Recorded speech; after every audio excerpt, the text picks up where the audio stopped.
Milenio. Salvador, buenas tardes.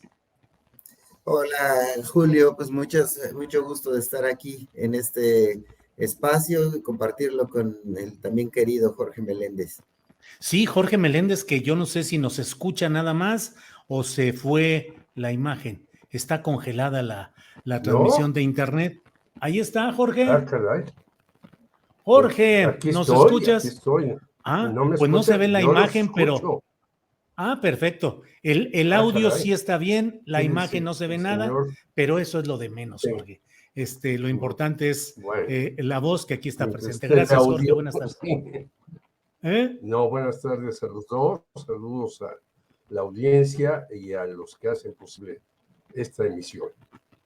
Gracias. Salvador Frausto, ¿cómo ves el tema de las protestas del magisterio y la reunión y el anuncio en Palacio Nacional del presidente de la República de un aumento salarial diferenciado a los profesores? Pareciera, pues, Salvador, que se reproducen las escenas en las cuales en Palacio Nacional o antes en Los Pinos estaba el ala tradicional, el sindicalismo oficialista del Sindicato Nacional de Trabajadores de la Educación, el CENTE, y en las calles protestando la coordinadora, la CENTE. ¿Qué está pasando? ¿Cómo ves estos movimientos de política magisterial, Salvador?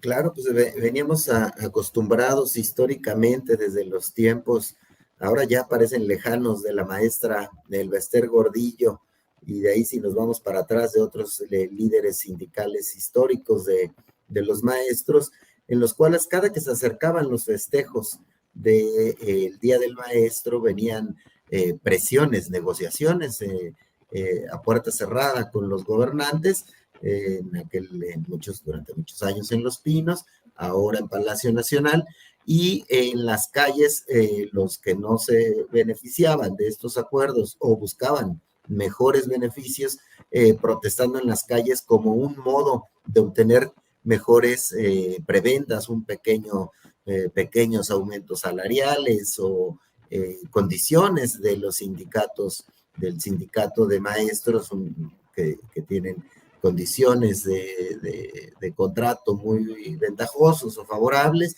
y otro tipo de cosas que los maestros siempre han organizado, siempre han estado presionando. Entonces ahora vemos una reedición con ciertas características distintas y otras que permanecen. Es la misma circunstancia.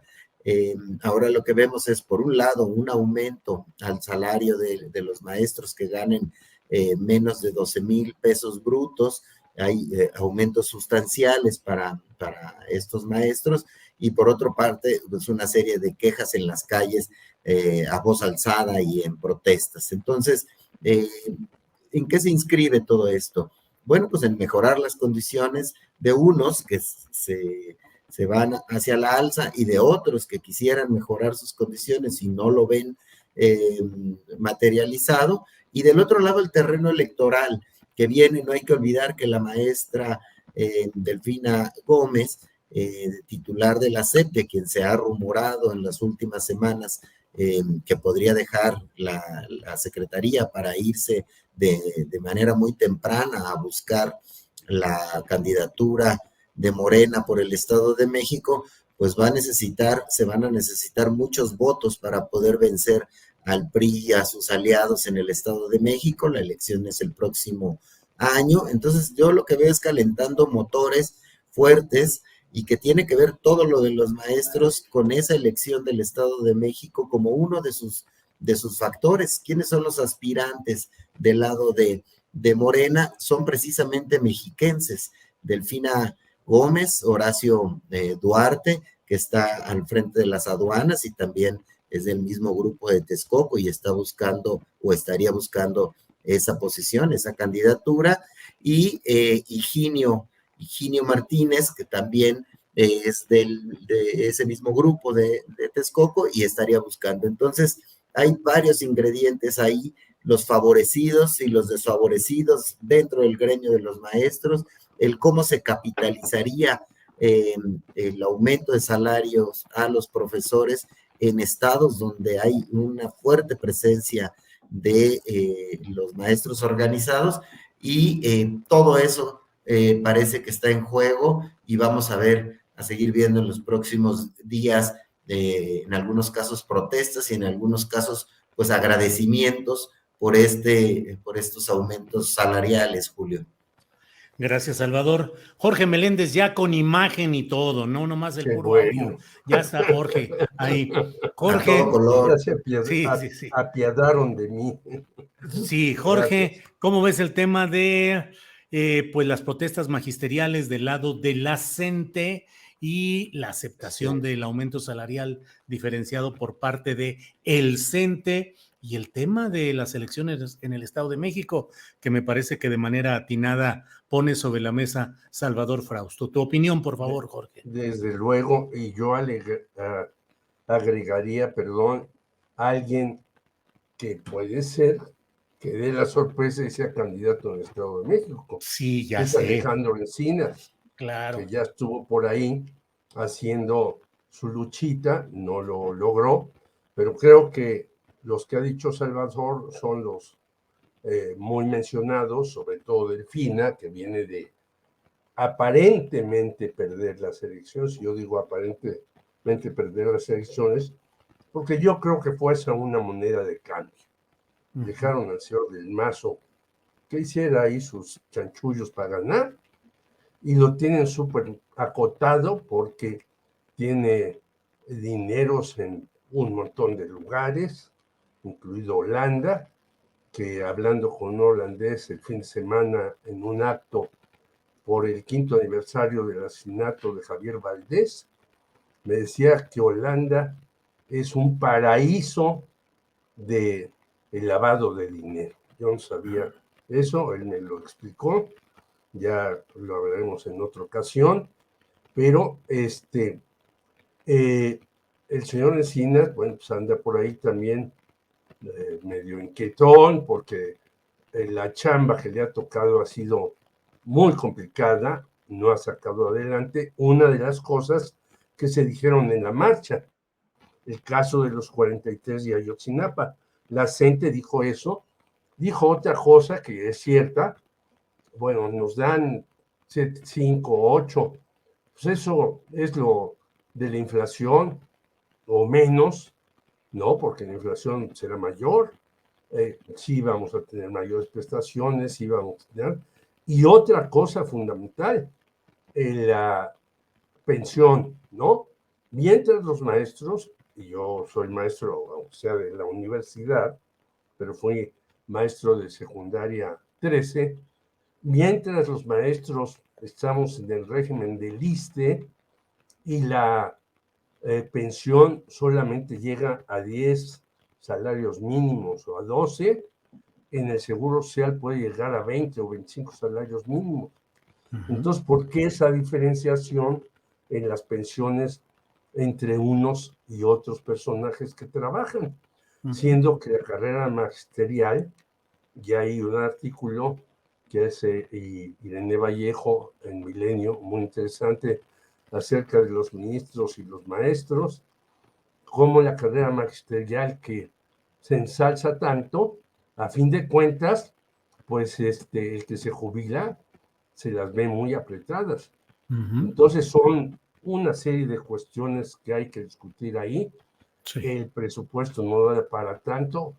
La propia Delfina y Rogelio Ramírez Rao dijeron, tenemos que hacer una serie de recortes para aumentarles el salario. Es cierto, pues en un año y en un sexenio yo creo que no se podría igualar a lo que se ha depreciado el salario, pero sí es una exigencia. Y bueno, ya hay un plantón en la SEP.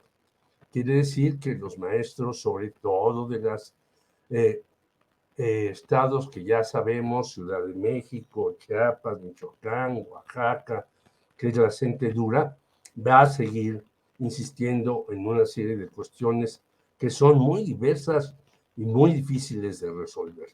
Ligado a esto, como decía bien Salvador, al asunto político, y pareciera, por lo que vi ayer, que pues sí, el señor López Obrador puede tener en mente, muy entrañablemente, a la maestra Delfina Gómez, que se la jugó.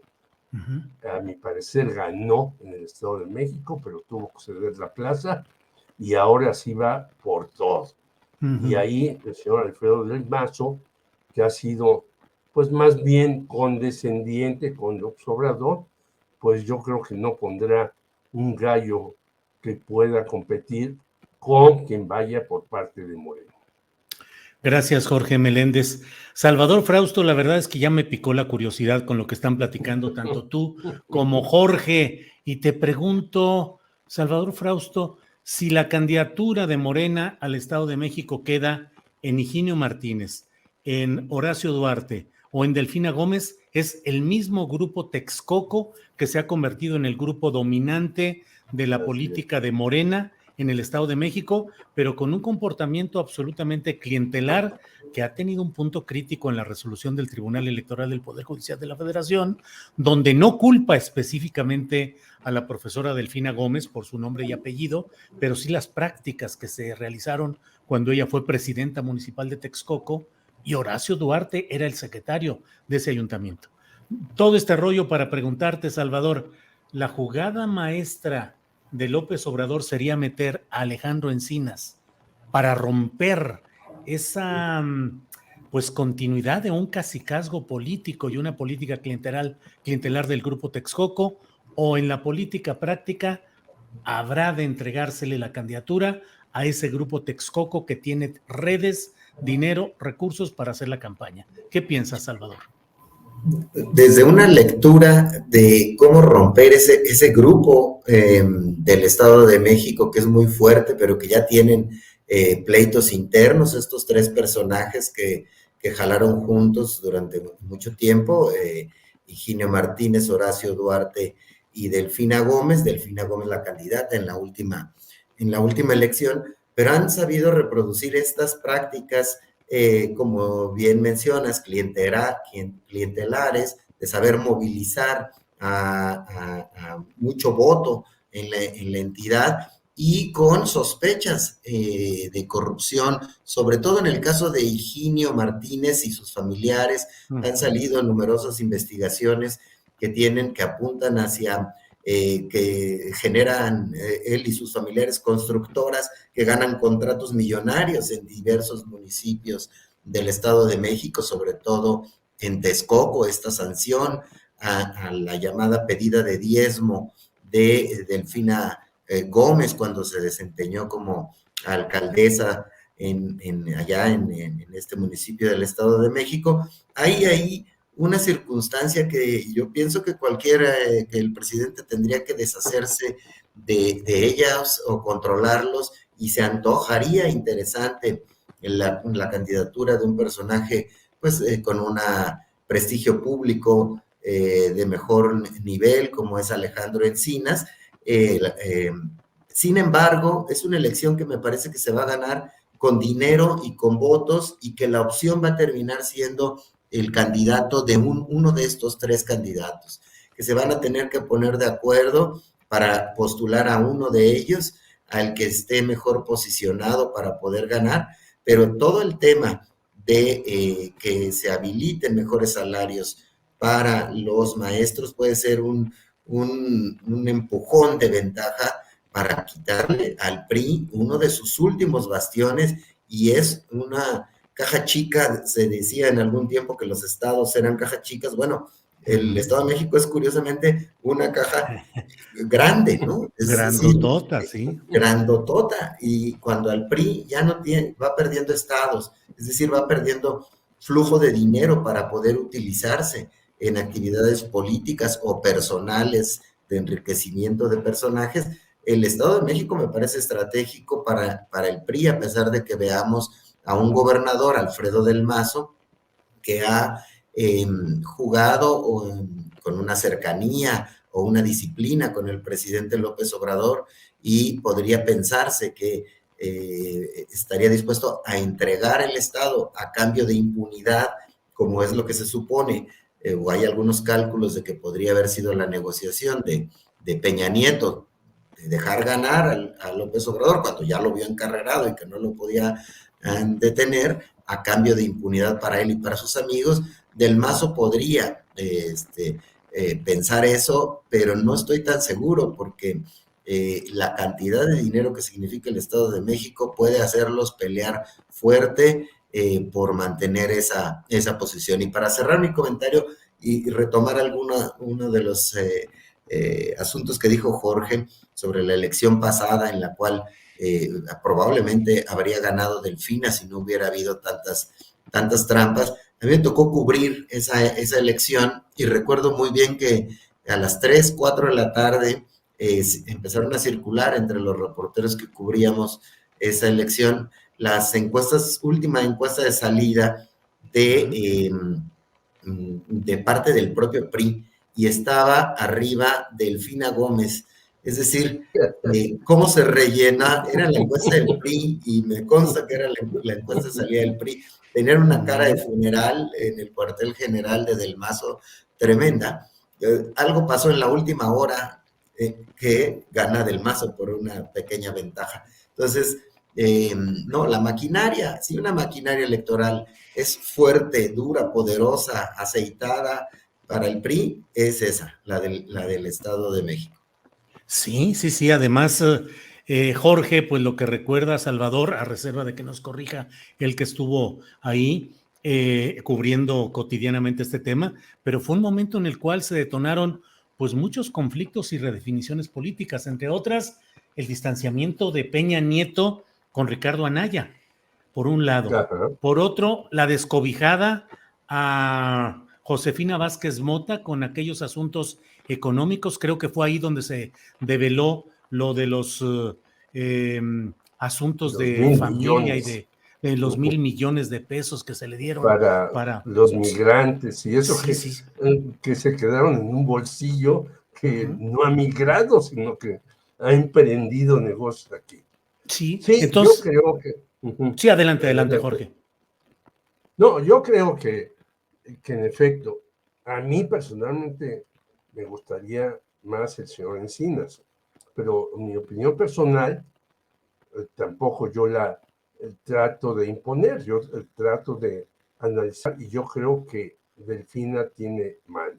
Ha hecho un trabajo bastante, pues, intrascendente, ha hecho lo que le ha hecho el presidente, y este acto de ayer, pues es así como decir, órale, ahí les va Delfina otra vez. Y en efecto, como decía Salvador Frausto, pues las encuestas estaban cantadas a favor de Delfina, y de repente, ay Dios mío, pues que siempre no, que las cuentas no salieron así, sino así. Bueno, ese es, por eso yo decía que desde mi punto de vista había ganado Delfina, a pesar de que mandaron a varias personas a que la apoyaran, todo. Este señor Delgado, que pues es muy delgado en la política, quizás en las finanzas es mejor, pero no lo sé. Pero Mario Delgado. muy delgado, sí, Mario Delgado, es muy delgado, él andaba ahí. Lo digo porque nosotros presentamos unos libros de periodistas en el Congreso del Estado de México, y fuimos a comer y llegaron ahí el señor Delgado y, en fin, platicaron un rato con los periodistas que estábamos ahí, etc. Entonces yo creo que por ahí va la jugada. No soy profeta, yo veo simplemente cómo se están jugando los naipes y trato de dar mi punto de vista, pero sí, ojalá pudiera ser alguien que pues saliera de ese círculo, que hay que decir, ese círculo mexiquense ha aprobado todos los presupuestos y las cuentas públicas de los anteriores gobernadores priistas. Eso nos da una idea de lo que decía Salvador, porque estos señores que son de este grupo de Texcoco, pues, y tú lo decías, tienen empresas y constructoras y demás. Pues yo te apruebo, gobernador, tu cuenta política, tu cuenta presupuestal, y tú me das a cambio algunas preventas. Yo creo que eso es lo que ha jugado básicamente el grupo de Higinio Martínez, y sí es muy perverso, pero ni hablar, así es la política en México, no de ahora, sino desde hace mucho. Sí, sí, Jorge, gracias. Efectivamente, pues dentro de las los cambios gatopardistas que se han dado en México en esta etapa del morenismo, está el hecho de que teniendo presencia dominante en el Congreso del Estado de México, Morena, pues ha aprobado cuanto les ha propuesto y cuanto les ha enviado el propio Del Mazo. Ha habido una convivencia perniciosa y una aprobación de los proyectos fundamentales para este hombre. Pero bueno, son las 2 de la tarde con 51 minutos. Estamos ya en la parte final de esta mesa. Y Salvador Frausto, pues hay mucho movimiento de los precandidatos a la presidencia de la República por parte de Morena, que son los que concentran en este momento la atención pública. Claudia Sheinbaum y Adán Augusto en Dos Bocas, Ebrard en Tamaulipas, pero Monreal en Quintana Roo, y además ya entre coros gritándole presidente, presidente al zacatecano que no está en la lista de las corcholatas destapadas por el primer destapador del país, que ha sido el presidente López Obrador. ¿Cómo ves los casos de los precandidatos y en particular de Monreal, Salvador? Sí, las corcholatas andan destapadísimas, incluso la anticorcholata, ¿no? Monreal debe ser como, Sí. ya que no lo nombran, podría ser la anticorcholata, pero él está movido también en esta circunstancia, en un estado muy particular, creo que Sí. pudiera empezar por ahí. En el caso de Quintana Roo, que hubo mucho movimiento por la candidatura y que termina de candidato de Movimiento Ciudadano, Pech, que es un senador, hubo mucho rejuego entre los propios senadores de Morena y particularmente de Morena, por a quién iban a apoyar, y se le veía la mano de Monreal en ese asunto. Ahora, finalmente, que vaya Monreal a apoyar al candidato de Morena, pudiera ser una señal de un guiño de Monreal con las propias fuerzas internas de su partido, de decirle, ven a apoyar y no nos vayas a jugar como le jugaste a Claudia el año pasado, a Claudia Sheinbaum, que se dice que terminó apoyando a los candidatos de opositores a Morena, particularmente en la delegación Cuauhtémoc, perdón, en la alcaldía Cuauhtémoc y en otras regiones.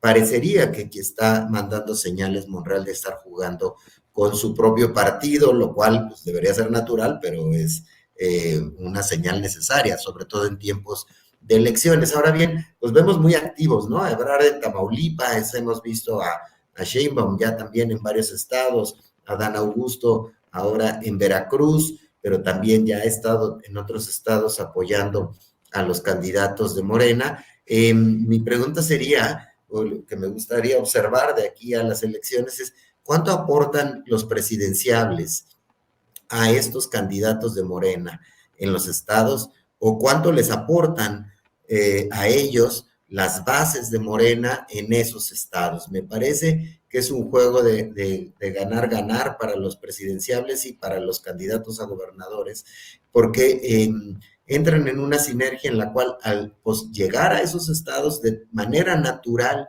están los aspirantes a gobernadores buscando apoyos y logran encontrar algún tipo de apoyo que les logren dar, más allá de su presencia, sino también de movimiento, de poder mover ciudadanos o de atraer la atención en una campaña local, de que la gente y los noticieros locales, la prensa local, pues, como sabemos, ponen en mejor nivel un evento en el que vaya o el canciller o la jefa de gobierno o el secretario de gobernación o el senador líder del Senado, en el caso de Ricardo Monreal. Entonces, bueno, pues es una jugada interesante que no veo, por otra parte, en la oposición.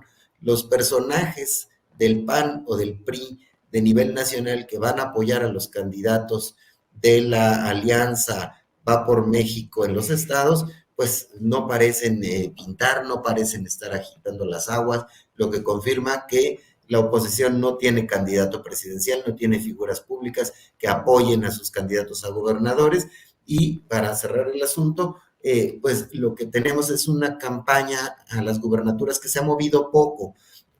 Al inicio de estas, parecería que iba a ganar Morena 4 y la oposición 2, y ahora, ¿a cuánto faltará? 15 días, una cosa así, un poco más para que sean las elecciones, pues tenemos que la oposición aventaja en Aguascalientes, que está peleada en el asunto en Durango, que es la otra que podría ganar la oposición. Sin embargo, la ventaja de Morena en Oaxaca o en Quintana Roo parece amplia, y en un segundo peldaño, pues en el caso de Tamaulipas e Hidalgo, la mayoría de los estudios de opinión también tienen a Morena como que podría ganar esas elecciones, aunque en elecciones pues hay que mirarlo todo hasta el último momento, como sabemos. Gracias, Salvador. Jorge Meléndez, para cerrar esta mesa, por favor, danos tu opinión sobre el movimiento de los precandidatos presidenciales, las corcholatas destapadas, y bueno, a mí me llama la atención Monreal, que a pesar de todo, y sin embargo, se mueve y le corean presidente. Jorge, por favor. Así es. Bueno, yo vi una encuesta hoy en la mañana el Financiero, me llamó mucho la atención. Claudia con 30, Marcelo Ebrard con 29, Ricardo Monreal con 10, Adán Augusto con 5, las tía Tatis con 4, pero incluyen a Rosa Isela Rodríguez con 4. Digo, caray, esta ya es una nueva corcholata. Eso me llamó mucho la atención, ¿no? Porque se suponía que iba ella a la Ciudad de México como candidata, incluso hasta un señor Adrián Rueda, que no es muy adicto a Morena, dice, no se hagan bolas. En la Ciudad de México va Rosa Isela. Bueno, ya que lo diga este señor que está muy ligado a Miguel Ángel Mancera, porque le hacía un periódico, ¿no? Que le costaba mucho a Mancera, pero bueno, a Mancera le puede costar mucho una cantidad de cosas y lo puede pagar fácilmente. Entonces, yo veo esta nueva corcholata, que es Rosa Isela Rodríguez. Yo creo que la batalla para mí sigue entre Marcelo Ebrard y Claudia Sheinbaum. Y Claudia ha tenido últimamente una serie de broncas.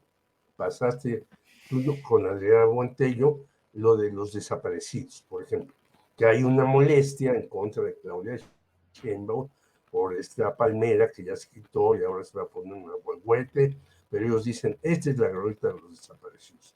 Como que le ha faltado cierto cuidado para algunas cosas a la señora Sheinbaum, desde mi punto de vista. Marcelo está desatado, Ricardo Monreal está peleando, y no hay que olvidar que para mí, bueno, o sea, cipó demasiado, pero sí planteó una cosa que me parece que le falta al régimen de López Obrador, una reforma fiscal. Volvemos a lo de los maestros, pues no les pueden dar más, pues porque no tienen, dice la propia Rogelio Ramírez de la OI Delfina, es que esto es por recortes y por ahorros y no sé qué. No, se necesita una reforma fiscal para hacer una cuestión más amable entre ese tipo de personajes. Y termino diciendo, bueno, Hidalgo, hoy dice Óscar Cedillo, ya está en manos de Morena y la señora Carolina Villano va a perder.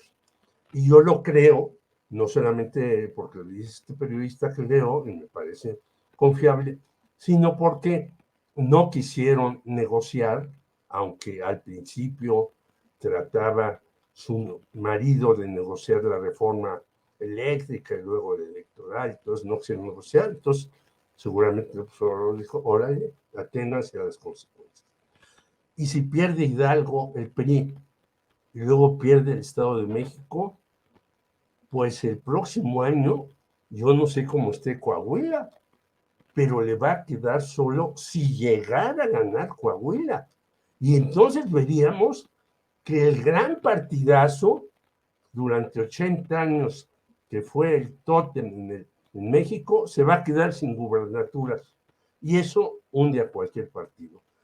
Vine de Sinaloa y vi el local del PRD, un local grande, vacío, y ya perdió el registro del PRD en Sinaloa.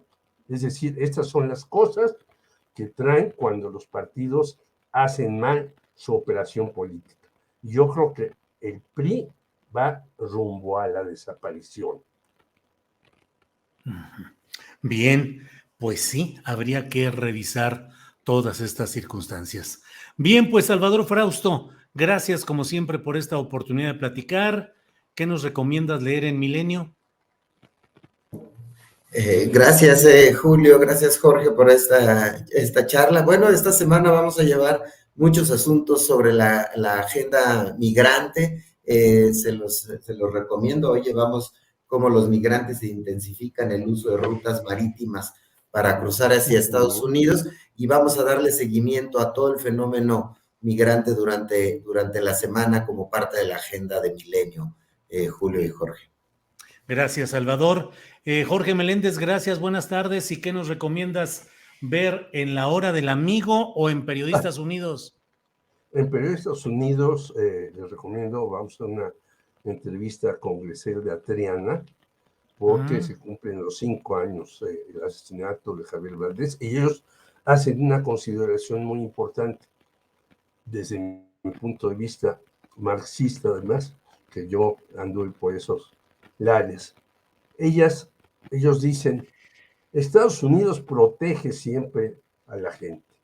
A la mejor a Ninilic, que es el posible asesino de Javier Valdés, le dan protección si canta la sopa en varias cosas. Y no lo extraditan a México, donde se tiene que juzgar por asesinar a Javier Valdés. Como siempre, los Estados Unidos, solamente ellos buscan la satisfacción de su interés y lo demás no les importa. Y creo que es una cosa que dice Griselda Triana, que yo coincido, porque Estados Unidos de verdad está en una crisis muy seria, muy seria. Ya vimos que hay nativos que han desenterrado en las iglesias, que les quitaron esto y demás. Ya vemos la crisis del fentanilo y todas estas cosas. Y el señor Joe Biden, pues está casi empatado con Donald Trump. Entonces la crisis en Estados Unidos es muy, muy seria en muchos terrenos.